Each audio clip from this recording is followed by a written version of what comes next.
Welcome back to Leveraging Leadership, where we unpack the art of business leadership. I'm your host, Emily Sander, Chief of Staff turned Executive Leadership Coach.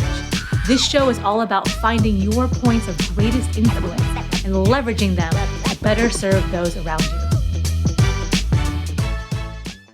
My guest today is Julie Barefoot. And Julie, you're coming to us from Georgia. Yeah, from Atlanta, the Goizueta Business School at Emory University. Beautiful. Okay, well, welcome to the show. Thank you so much for being here. It's great to be here. So you've had an impressive 36 years at Emory University in various capacities. So you've had quite a journey there. Can you kind of tell us about that journey and how you transitioned into the chief of staff role? Sure. So I've been at Goizueta since 1988. Started out in an admissions role and grew up in that role. And when I left that role about 5 years ago, I was leading the recruitment admissions for all of our MBA programs. And so I did that worked in admissions for 30 years.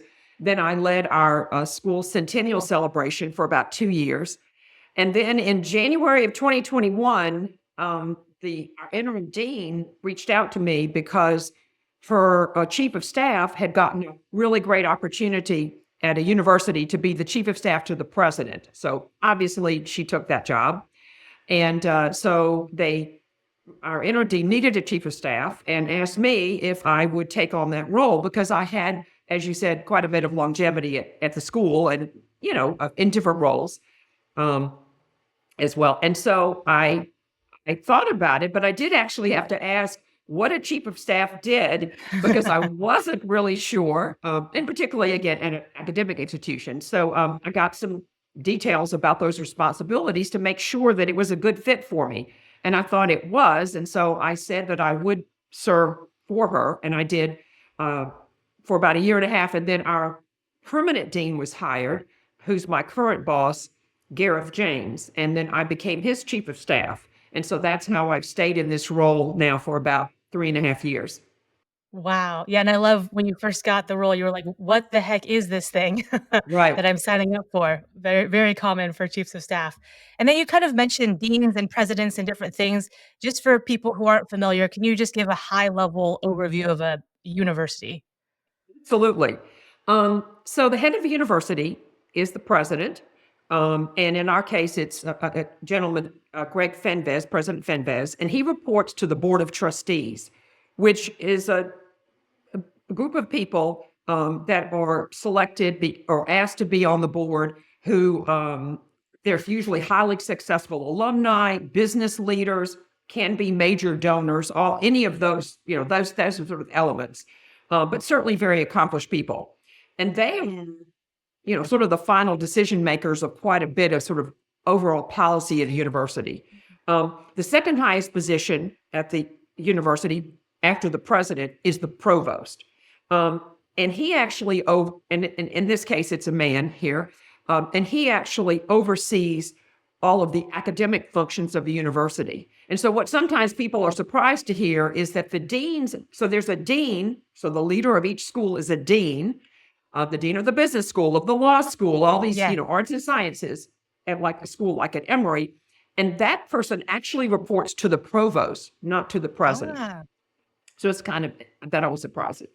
And so at a major research university like Emory, the individuals that are in these roles, the president, the provost, certainly the deans, they are very accomplished academicians before they went into an administrative role.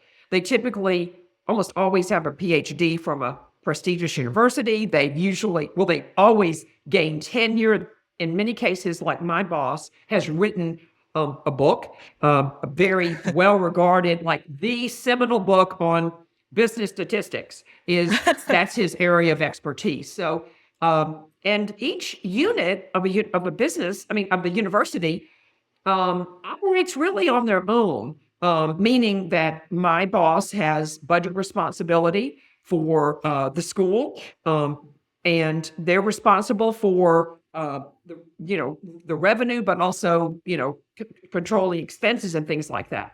And what usually shocks people is how big an operation, for example, Emory is. So it is a big business, so to speak. So our revenue at the business school is about $115 million annually. Oh my goodness. And Emory's budget, is about for Emory University is about 2.8 billion. And then, of course, we are part of a major healthcare enterprise, Emory Healthcare, and that's about $6.7 billion. So in total, the Emory organization, which the president and the board of trustees must manage and and take care of, is about a $9.5 billion operation. And you're saying billion with a B. Billion, not million, billion with a B. The other thing Wow. I think your listeners would like to know is who are sort of the two key types of employees at a university. There are faculty, and they have several different levels, so to speak. There's tenured faculty, there's people on the tenure track, there's in the practice of there's adjunct, and it's really the tenured or tenure track faculty that sort of make a lot of the key decisions at a business school or at a school, excuse me. And the dean certainly has a lot of power and influence, but it's the faculty that sort of have to have that must approve new programs that might be launched or key policy decisions. So, and the deans of a school typically operate under a 5-year contract. So, Okay. and then every 5 years, they're evaluated in a confidential process where our faculty, so to speak, can provide confidential feedback to the provost about how the dean is doing and whether or not their contract should be renewed. So there's it's very important that in any kind of decisions that the faculty are consulted and that, again, in many instances, there's going to be key votes. The other, obviously, key constituent or key employee at schools or universities are staff, like myself. And we take on a variety of different administrative roles, everything from, like the chief of staff role, but of course, admissions, student services, Right. things like that. Very cool. That was very enlightening for me, at least, super helpful. So thank you for that overview and framework. And then you kind of mentioned this, but can you say more about where the chief of staff fits into all of that and kind of your initiatives and what your workload looks like? Absolutely. So the chief of staff, I report to the dean. And what's interesting is that compared to when I worked at admissions, where I had a lot of people reporting to me, I don't have anybody reporting to me in my role, which is fine with me. It's been a kind of a refreshing change. It's always change is good. But I report to the dean, and my job is to really follow up on his initiatives. What are the things to support him in whatever? I met with him this morning, and my first question always is, what can I do for you? He's got a big job, a lot of responsibility, and I see my role as how can I make his life easier? How can I think about, what I'm doing to support him? And so the projects or what I'm asked to do can go from something that's very simple, like there's a student or a donor or somebody that has a need and he wants me to draft a response for him. Usually sometimes they can be complicated, and so I've got to make sure that to word, but in any case, I will draft a response. I'll send it to him and he can wordsmith it if he likes. Obviously, my goal is that he doesn't wordsmith it at all, that it's good to go. Or there could be more project-based. I would say a lot of my time is spent on medium to long-term projects. Right now, we are going to be hosting a group of about 35 deans from Southeastern business schools next month. And so this is an initiative that Gareth envisioned back in the fall. And he came up with something he thought would be good to enable deans from the Southeast region of the United States to get together and talk about common interest or common issues they can learn from each other and, frankly, support each other. I mean, there could be opportunities for collaboration. I mean, you don't ever know what will come from those conversations. And so my job was to, help schedule it, draft the invitations that we would send out, help manage those invitations, come work with Gareth on developing an agenda. So all of those, so that's a good example of one of the projects I'm working on. And is this the first of its kind? Kind of. This particular, yes, it's kind of the first of its kind. Certainly the first time we've done it. Um, Gareth, when he was at USC, University of Southern California, where he served as vice dean, he was involved in hosting a similar type of conference, and we actually hosted one for at a national level for deans about a year and a half ago. And so we've had some experience with this, but this is the first time we've hosted anything for just our region. Yeah. Yeah, and so when you just kind of like offhandedly say, I come up with the agenda, that's like a full blown, first of a kind at our location, at least, for this kind of get together. Yes, correct. And one of the things too, again, that I help facilitate is the keynote speaker. So where Gareth is part of the conference. It's basically about a day and a half conference. We're going to be the CEO of Truist Bank, one of the largest financial institutions in the U.S., but certainly in the Southeast, is going to be our keynote speaker. So Gareth will be interviewing him, and my job was to, again, make sure that he's available and brief his team about what is going to be the content of the conversation, draft the questions, then send them to our communications team, making sure the questions are okay. I've sent them to Gareth. Then when Gareth approves them, I'll work with the Truist team, because obviously we want to make sure that the CEO is properly prepared. You don't want to have a surprise with some question Right. that he doesn't feel comfortable in answering. And just really crafting the agenda and specifically those questions that would be relevant to the audience. So in this case, the audience is other deans, right? So obviously, if they were speaking to students or alums, then the questions would be different. So that's part of my job too, is to think through that and make sure that the questions that Garrett is going to ask match the audience for the best benefit. And you mentioned keynotes, and I know you have some pretty prestigious alumni. Can you mention some of the other ones that you have and how they've given back to the school? Yeah, absolutely. So another aspect of my job as chief of staff is to coordinate our distinguished speaker series. So we typically have anywhere from 2 to 3 keynote speakers in an academic year. And as an example, this past academic year, we had the CEO of Lowe's, Marvin Ellison, who's an alum, as well as the CEO of Yahoo, Jim Lanzone, who's also an alum. Went to Emory. Yep. He's an alum. Both of them were alums at Emory. And of course, I remember them quite well when they were students. Did you admit them in admissions? Absolutely. I'm proud of it. In fact, We'll let you in this school. in fact, I interviewed Jim Lanzone. I remember it distinctly because he was at the law school and he was thinking of getting a business degree as well. And I thought he'd be great. So I feel pretty good about that. Nice. And then last week we had Allison Dukes, who's a CFO of Invesco, which is a $1 billion financial services institution.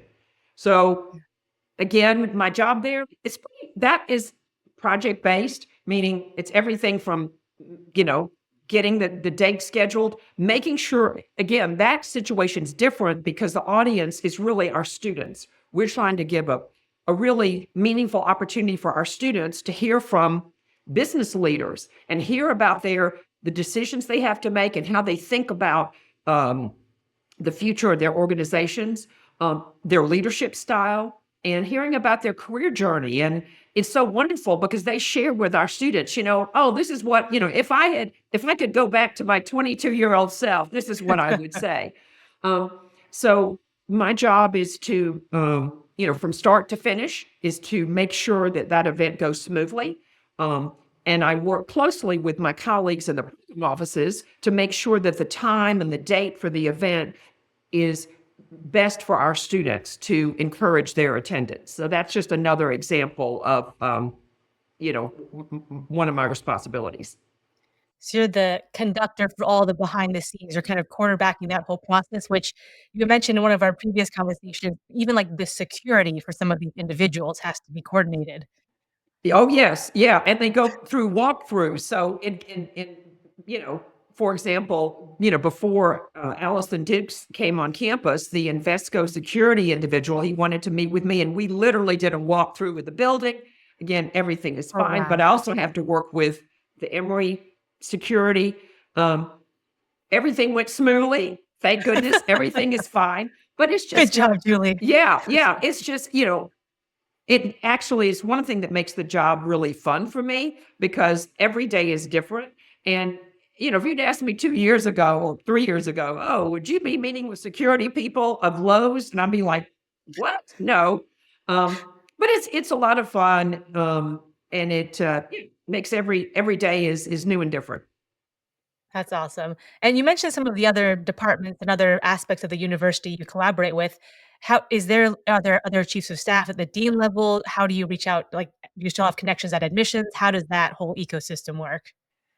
Yeah, so I end up regularly, I mean, meeting or conversing with people in both here in the business school in so many different areas. I'll give another perfect example from yesterday.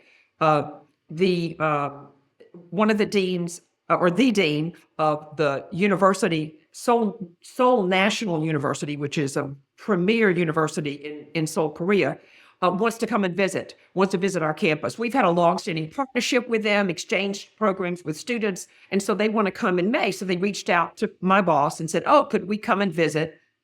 Could the dean and his chief of staff come and visit in May?" So of course, he said, "Of course, we'd love to have you visit." Well, my job is to work with our the individuals here that work with international students, but also with our international partnerships and Oh. coordinate that visit. And I will also, let the folks at, I call it Big Emory, the main university, know that this dean is coming. It could be that there's someone else within the larger university that might want to meet with this individual. So I certainly will be mindful of that. But I regularly work with individuals in the legal office. Um, you know, in some unusual ways. I find out, for example, I had to help a couple months ago. We were a colleague was coordinating a 9/11 walk through the stadium here in Atlanta. Well, it turns out that the stadium, which I understand, wanted an insurance certificate before they would allow our students and alumni to participate in this. And so somebody reached out to me, was like, "Julie, I don't know, what is the university insurance certificate?" And I was like, "Oh, I know. We'll call the legal office. They'll get it for us." And sure enough, they did. So it's funny. There's just an amazing array of connections or contacts that I need to have at the university level in order to facilitate the work of individual offices, whether it's admissions or whether it's our international programs office. In this case, it was our veterans program that was sponsoring this event. So my job, I see it, is to help facilitate their success, what I can do to support them, which of course is what Gareth wants me to do.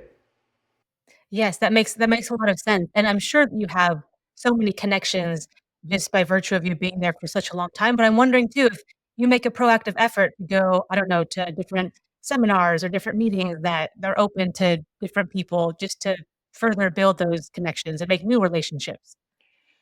Yeah, I mean, I believe that, and this is true with life in general, but certainly at a university, building relationships, maintaining those relationships is key. And also being interested in what other people are doing.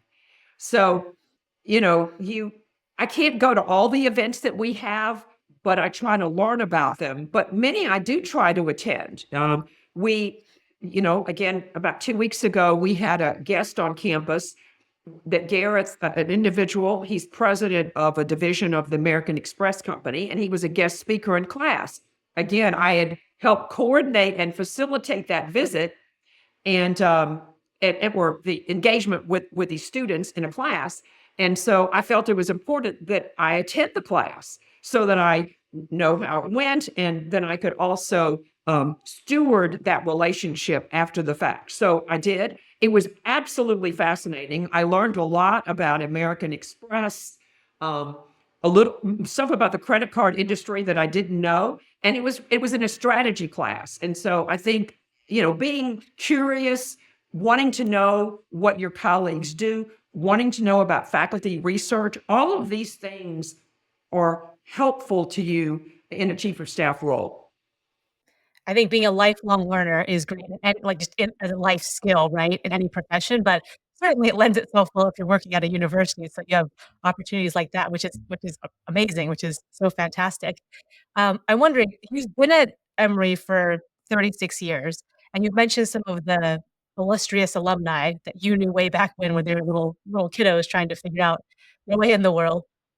What other just anecdotes or stories or favorite parts of being at the university have you found? Like, you stayed there for a long time, so you must get something out of that. Oh, for sure. I could talk about this all day. Um, I mean, it's just been a real privilege to work here. When I started, you know, so many years ago, decades working in missions, I never, ever could have imagined the people I've met. I just didn't know. I didn't know that I'd be able to travel internationally. So I've had the privilege because of Emory and recruiting responsibilities. We recruit worldwide for our MBA programs. So I've been to China many times. I've been to Korea, Japan. I've been to Turkey. I've been to England and and France. I mean, many countries, Wow. and actually many countries in Latin America.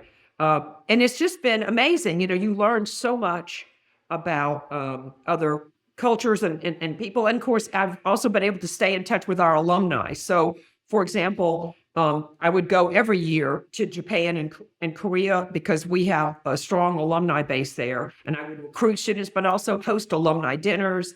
That was great. The other thing that has been really meaningful to me is staying in touch with alums, or students that I would have interviewed, and then seeing them progress in the program. I would see them do presentations, at the beginning of their academic experience and then at the end. And I would Wow. literally see how their confidence, their skill set had, you know, been transformed. They Blossomed. really blossomed. Exactly.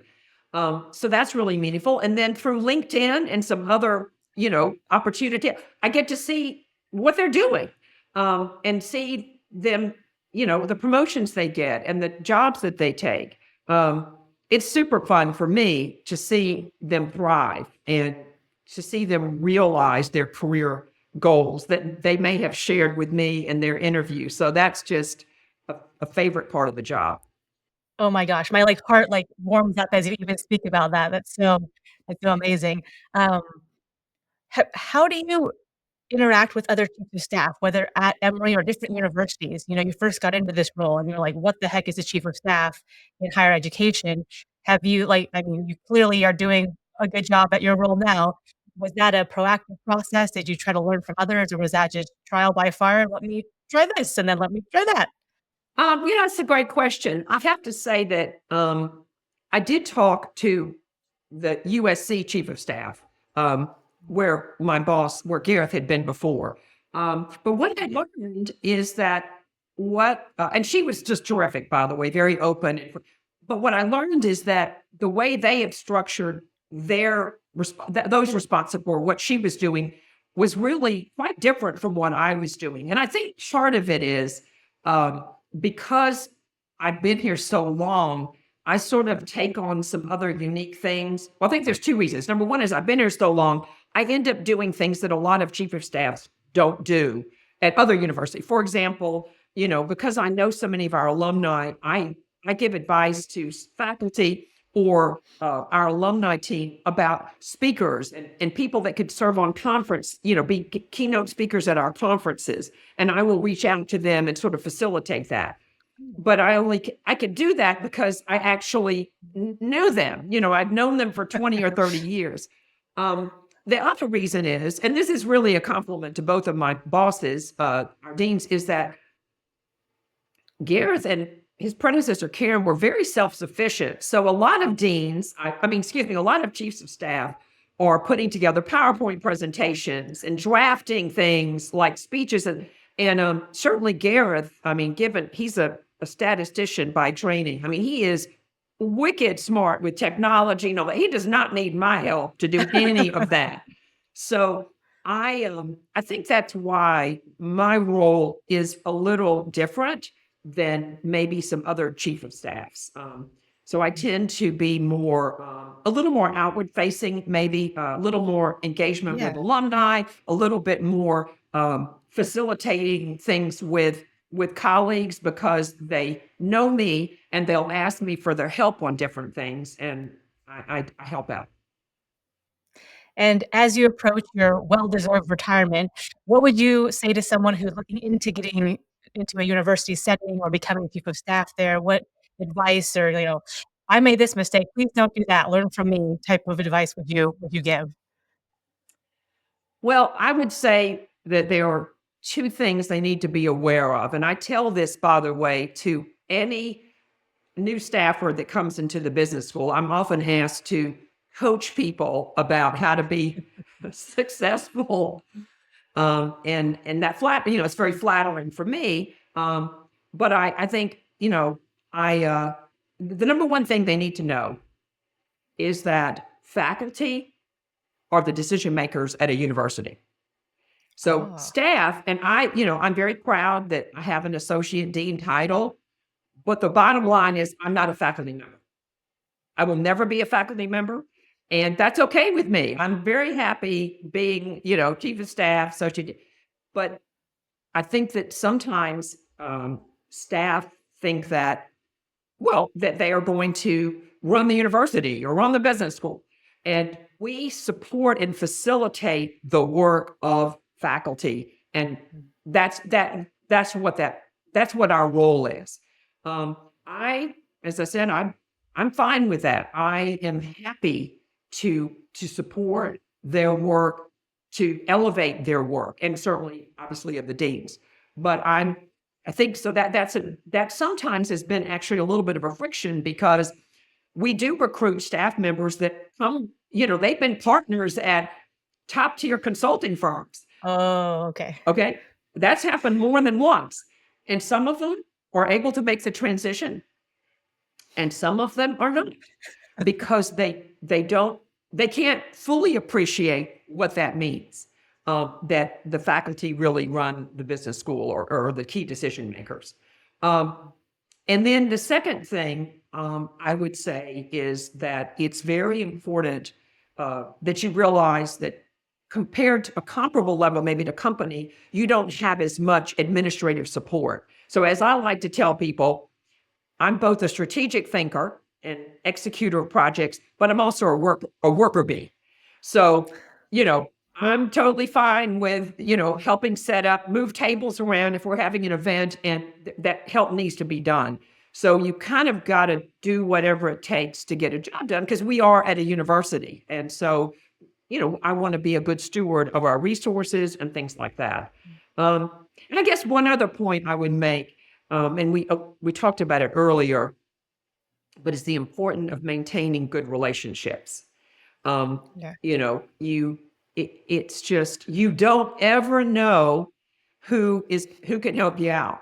And the other thing, again, when you are also at a high level as a senior staff person level, your boss is actually going to be a tenured faculty member. And that role is going to rotate. So in my whole career, every basically 3 to 4 years, I typically have a new boss and they're a faculty member. And I have to both obviously report to them, but I also have to educate them. In my case, it was about admissions. And sometimes they don't know what they don't know. And that first year, they always want to try these new things. And some of them work great. Some of them I'm not so sure about. But my job it's a learning experience. And my job is to do my best to communicate, what again, what my responsibilities were in terms of recruitment and what we're trying to do, but also to educate, because in 2 more years, I'm going to have a different boss. But that boss that I've had is going to go back into the faculty. And they were typically always my best advocate, because then they understood the Oh, role of what we were doing, both the opportunities, the challenges, ways we were successful, things that we could improve on. So you've got to have that mindset that your boss is a faculty member. They're not going to be in that job forever. You want to educate them. You want to learn from them, because they do have some really good ideas. And then remember that you're going to get a new boss in about another 2 years. You got to be flexible. Yeah. and you've been through a whole bunch of those rotations through your time, so you've gotten used to how that goes. Yeah, it's funny, we're just rewatching the TV show The Crown about, Queen Elizabeth when she was younger, and, she has, like, this rotating door of prime ministers where, like, she stays the same time over time, decades over decades, but and these people come in on a high, like a wave of popularity, and then sometimes they just tank down, so their whole roller coaster, but she stays the same all throughout. So when you were describing that, I was getting, like, glimpses of the prime minister meeting with the queen. Wow. Well, I'm honored by the analogy, but yeah, it's all part of the career journey. And I've learned so much. I really have. It's been a wonderful 30, it'll be 37 years next month. Wow, congratulations. What are you gonna do in retirement? Oh, well, my family's, I have family nearby as well as up in New York. And so my goal is to spend more time with I have a grandson, and he's 22 months and he's the love of my Oh, life. So excited about that. And then, our son and his wife live up in New York. So I want to be able to, I've been up there frequently, but I want to be more flexible to do that. And, sure. I'm just looking forward to the next chapter and exploring things. I want to learn to knit. So that's another thing on my list. And I do love to travel. So I hope to do some more of that. Wow. Well, I love your energy, and just speaking with you for our short conversations we've had, I can only imagine you as the administration person when someone's first, bright-eyed and bushy-tailed going to university, a new experience, and then seeing the alumni in the different countries that you visited. So, thank you for what you've done, and thank you for a role model for me on how to move into different chapters of your career and be excited about different things and learn. But, thank you so much for being on and having this conversation. Well, it's been a delight, Emily. It gave me a wonderful opportunity to reflect, something, when you're busy, you sometimes don't do. And like I said, it brings back, working here and getting to know our alums and staying in touch with them has been just the sweetest part of the job. Yeah. Beautiful. Well, thank you again, Julie. Yeah. Take care, Emily. Bye bye. If you enjoyed today's episode, please like, share, and subscribe wherever you get your podcasts.